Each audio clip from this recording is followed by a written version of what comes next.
여러분, 혹시 요즘 오토파지, 즉 자가포식이라는 단어를 자주 들어보고 계신가요?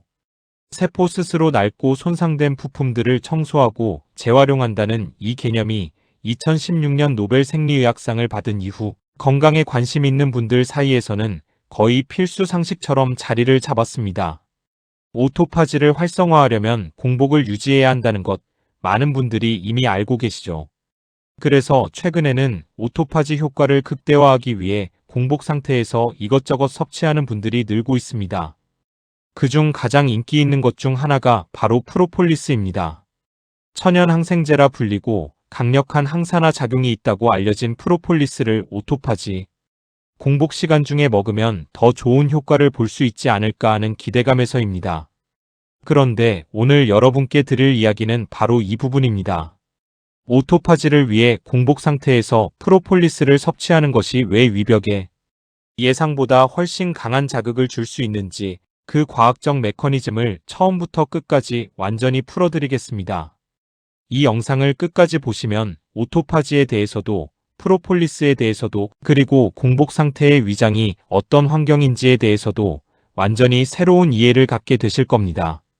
그리고 프로폴리스를 앞으로 어떻게 섭취해야 가장 효과적이고 가장 안전한지에 대한 구체적인 답도 얻어가실 수 있습니다.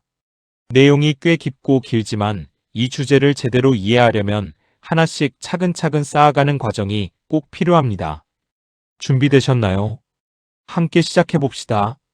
먼저 오토파지가 정확히 무엇인지, 왜 공복이 오토파지를 활성화하는지부터 정확하게 짚고 넘어가겠습니다. 오토파지라는 단어는 그리스어에서 온 말로 스스로를 먹는다는 의미입니다. 우리 몸의 37조 개에 달하는 세포 하나하나에는 미토콘드리아, 단백질, 세포 소기관들이 끊임없이 만들어지고 낡아갑니다. 오토파지는 세포가 이 낡고 기능이 떨어진 부품들을 스스로 분해하고 재활용하는 과정입니다. 마치 집안의 낡은 가구를 뜯어서 그 부품을 다시 새 가구를 만드는 데 쓰는 것과 비슷합니다. 이 과정이 제대로 작동하면 세포의 기능이 유지되고 노화 속도가 늦춰지며 손상된 단백질의 축적으로 인한 각종 질환의 위험도 낮아질 수 있습니다. 그렇다면 오토파지는 어떤 조건에서 활성화될까요? 핵심은 세포 내 에너지 감지 시스템입니다. 우리 세포에는 두 가지 중요한 에너지 센서가 있습니다. 하나는 mTOR이라는 효소로, 이것은 세포의 영양분과 에너지가 충분할 때 활성화되어 오토파지를 억제하는 역할을 합니다. 쉽게 말해 mTOR이 켜져 있으면 세포는 성장 모드에 있고 청소는 뒤로 미뤄집니다. 반대로 AMPK라는 효소는 세포 내 에너지가 부족해질 때 활성화되어 mTOR을 억제하고 오토파지 스위치를 켜줍니다. 음식을 먹지 않아 혈당과 인슐린 수치가 낮아지고 세포 내 영양 상태가 감소하면 바로 이 과정이 시작됩니다. 연구들에 따르면 일반적으로 마지막 식사로부터 약 12시간이 지나면서 오토파지 신호가 서서히 시작되고 16시간에서 24시간이 지나면서 활성화 수준이 높아지는 것으로 알려져 있습니다. 다만 이 시간은 개인의 대사율, 직전 식사의 내용, 운동 여부 등에 따라 차이가 있으며 정확한 활성화 시간이 모든 사람에게 동일하게 적용되지는 않는다는 점도 기억해 두시기 바랍니다. 자, 그런데 여기서 매우 중요한 질문이 하나 생깁니다. 오토파지를 위한 공복 상태에서 무언가를 섭취했을 때 그것이 오토파지에 어떤 영향을 미치는가 하는 것입니다. 많은 분들이 오토파지 공복 시간 중에도 이른바 오토파지를 방해하지 않는 것들은 먹어도 된다고 생각합니다. 예를 들어 칼로리가 거의 없는 블랙커피, 물, 그리고 여러 가지 건강 보조제들이 그런 후보군에 오릅니다. 프로폴리스도 그중 하나입니다. 설탕이 들어있지 않고 칼로리가 거의 없고 천연 성분이니 괜찮겠지 하는 생각입니다. 그런데 이 생각에는 두 가지 차원에서 검토가 필요합니다. 첫째는 프로폴리스가 정말로 오토파지를 방해하지 않는가 하는 문제이고, 둘째는 공복 상태에 위해 프로폴리스를 투입했을 때 위장 환경에서 어떤 일이 일어나는가 하는 문제입니다. 오늘 영상에서는 특히 두 번째 문제를 깊이 있게 들여다보겠습니다. 본격적으로 프로폴리스가 무엇인지부터 이야기를 시작하겠습니다. 프로폴리스는 꿀벌이 나무찐, 나뭇잎, 수피, 꽃눈 등에서 수집한 수지성 물질에 자신의 침분비물과 밀랍을 혼합하여 만드는 물질입니다.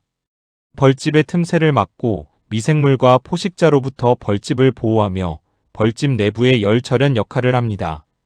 프로폴리스라는 단어 자체도 그리스어로 도시를 지키는 것이라는 의미를 갖고 있습니다. 프로폴리스의 성분은 채집 지역, 기후, 식생, 계절에 따라 매우 다양하게 달라집니다. 브라질 녹색 프로폴리스, 유럽산 프로폴리스, 중국산 프로폴리스, 한국산 프로폴리스는 주요 성분 구성이 서로 다릅니다. 그러나 대체로 플라보노이드 계열의 항산화 물질, 페놀산 화합물들, 그리고 카페인산 페네틸에스터, 줄여서 CAP라고 불리는 핵심 생리활성 성분들이 공통적으로 포함되어 있습니다. 학계에서 프로폴리스에 대한 연구는 매우 활발하게 이루어져 왔으며 2,500편 이상의 연구 논문이 발표될 만큼 관심이 높습니다. 이 연구들이 확인한 프로폴리스의 주요 효능은 강력한 항균 작용, 항바이러스 작용, 항산화 작용, 항염증 작용, 면역 조절 작용 등입니다. 특히 NF-B라는 염증 신호 전달 경로를 억제하는 능력이 있어 만성, 염증 관련 질환에 대한 연구가 활발합니다. 헬리코박터 파일로리 억제 효과도 다수의 연구에서 확인되었으며 특정 조건에서 위 점막을 보호하는 작용도 보고되어 있습니다. 이처럼 프로폴리스는 실제로 다양한 건강 효능을 가진 물질입니다. 그런데 바로 이 지점에서 이상한 일이 생깁니다. 위 점막을 보호하는 성분이 왜 공복에 먹으면 위벽을 자극한다고 하는 걸까요? 이 역설을 이해하려면 공복 상태의 위장 환경부터 알아야 합니다. 공복 상태의 위장이 어떤 상태인지 정확히 이해하는 것이 오늘 영상의 핵심입니다. 많은 분들이 공복이라고 하면 위가 비어 있으니 위산도 없겠지 하고 생각하십니다. 그런데 이것은 사실과 다릅니다. 위는 음식이 들어오지 않아도 기저위산분비라고 불리는 최소한의 위산을 지속적으로 분비합니다. 식사와 무관하게 위의 벽세포는 끊임없이 염산을 만들어냅니다.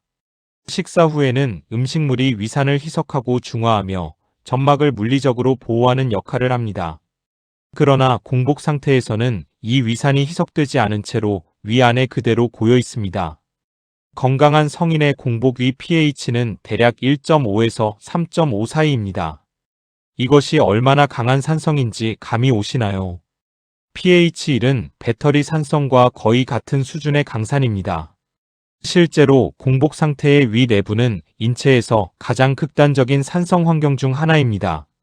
위장은 이 강력한 산성 환경으로부터 스스로를 보호하기 위해 매우 정교한 방어 시스템을 갖추고 있습니다. 점막 세포가 분비하는 두꺼운 점액층이 위 내벽을 코팅하여 위산이 직접 점막 세포에 닿지 못하도록 막아줍니다. 탄산수소나트륨, 즉 중탄산염이 점막 표면에서 분비되어 위산을 부분적으로 중화합니다. 프로스타글란딘이라는 물질이 점액 분비를 촉진하고 혈류를 유지하여 점막을 지속적으로 재생합니다. 이처럼 위 점막은 여러 겹의 방어막을 갖고 있지만 이 방어 시스템이 항상 완벽하게 작동하는 것은 아닙니다. 특히 공복 시간이 길어질수록 그리고 위 점막이 어떤 이유로든 약해진 상태라면 이 방어막은 더욱 취약해집니다. 이제 드디어 핵심 이야기를 할 수 있게 되었습니다. 공복 상태의 강산성 환경에 프로폴리스를 넣었을 때 무슨 일이 일어나는지를 설명해 드리겠습니다. 여기에는 크게 세 가지 메커니즘이 관여합니다. 첫 번째 메커니즘은 에탄올 추출물의 직접적 점막 자극입니다. 여러분이 시중에서 구입하는 프로폴리스 제품의 대다수는 에탄올, 즉 알코올을 용매로 사용하여 프로폴리스의 활성 성분을 추출한 형태입니다. 이것을 에탄올 추출 프로폴리스, 줄여서 EP라고 부릅니다. 프로폴리스의 핵심 생리활성 성분인 플라보노이드류와 CAP는 지용성, 즉 기름에 잘 녹는 성질을 갖고 있어 물에는 거의 녹지 않습니다. 그래서 이 성분들을 효과적으로 추출하기 위해 에탄올이 사용됩니다. 문제는 이 에탄올 자체가 위 점막에 미치는 영향입니다. 알코올은 위 점막의 방어 첫 번째 라인인 점액층을 직접 용해하는 성질이 있습니다. 점액층이 얇아지거나 손상되면 그 밑에 있는 위 점막 세포가 위산에 직접 노출될 수 있습니다. 식사 후에 프로폴리스를 복용하면 음식물이 알코올 성분을 희석하고 위에 이미 충분한 점액과 보호물질이 있는 상태이므로 이 효과가 상당히 줄어듭니다. 하지만 공복 상태라면 이야기가 달라집니다. 희석해줄 음식물이 없고 점액층도 상대적으로 얇은 상태에서 알코올이 함유된 프로폴리스 원액이 직접 위 점막과 접촉합니다. 프로폴리스 제품의 에탄올 함량은 제품에 따라 다르지만 일부 고농도 제품은 30%에서 96%에 달하는 에탄올을 포함합니다. 물론 복용 용량이 수십 방울 수준이므로 실제로 위에 들어가는 알코올의 절대량은 소량입니다. 하지만 공복 상태에서 희석 없이 들어오는 고농도 알코올의 점막 접촉 효과는 식후 복용과는 차원이 다른 자극을 줄 수 있습니다. 두 번째 메커니즘은 CAP의 위산 분비 촉진 작용입니다. 이 부분이 특히 주목할 만한 과학적 근거입니다. 이탈리아 나폴리 페데리코 2세 대학의 연구팀이 발표한 연구에서 프로폴리스의 핵심 활성 성분인 CAP가 위산 분비에 영향을 준다는 것이 확인되었습니다. 이 연구에 따르면 CAP는 아세틸콜린에스테라제라는 효소의 활성을 억제하는 작용을 합니다.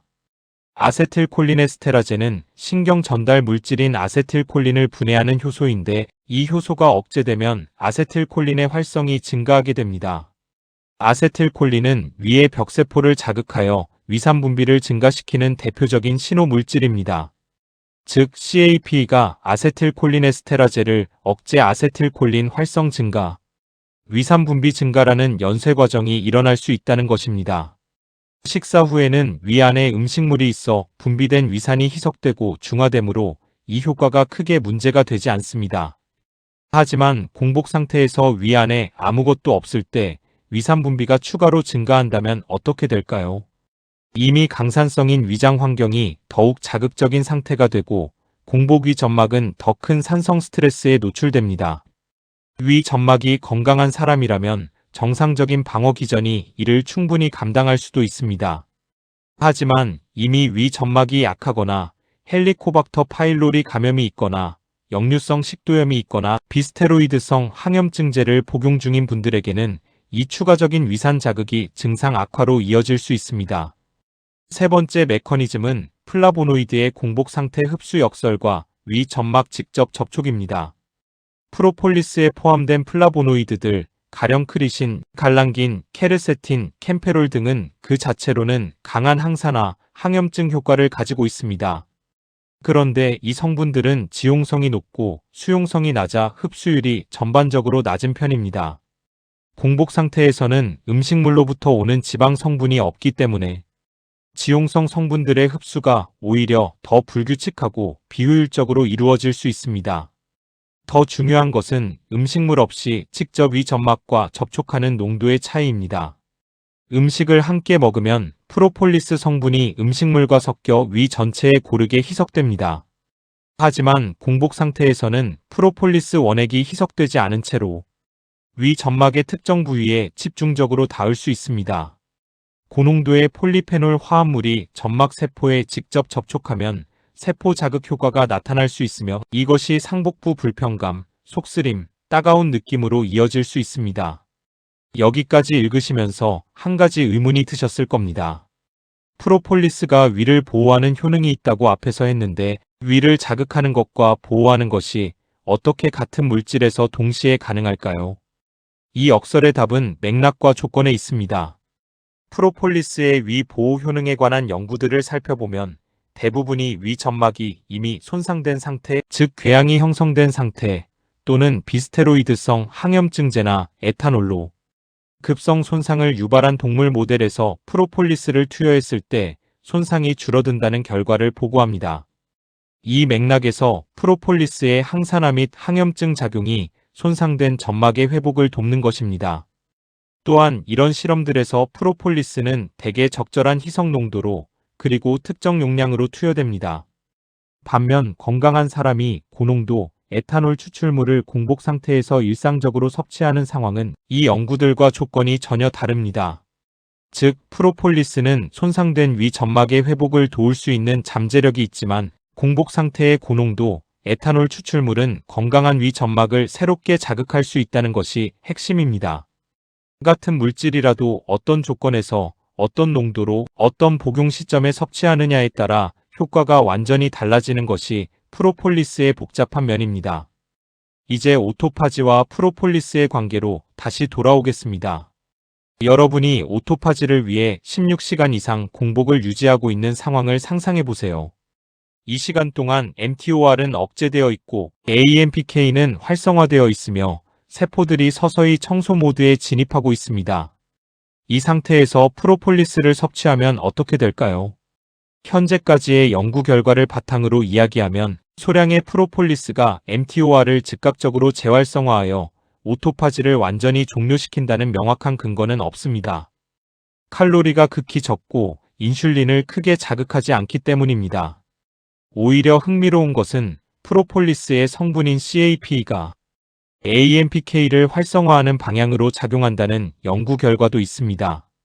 AMPK 활성화는 오토파지를 촉진하는 방향이므로 이론적으로 프로폴리스의 일부 성분이 오토파지 신호와 긍정적으로 상호작용할 가능성도 배제할 수 없습니다.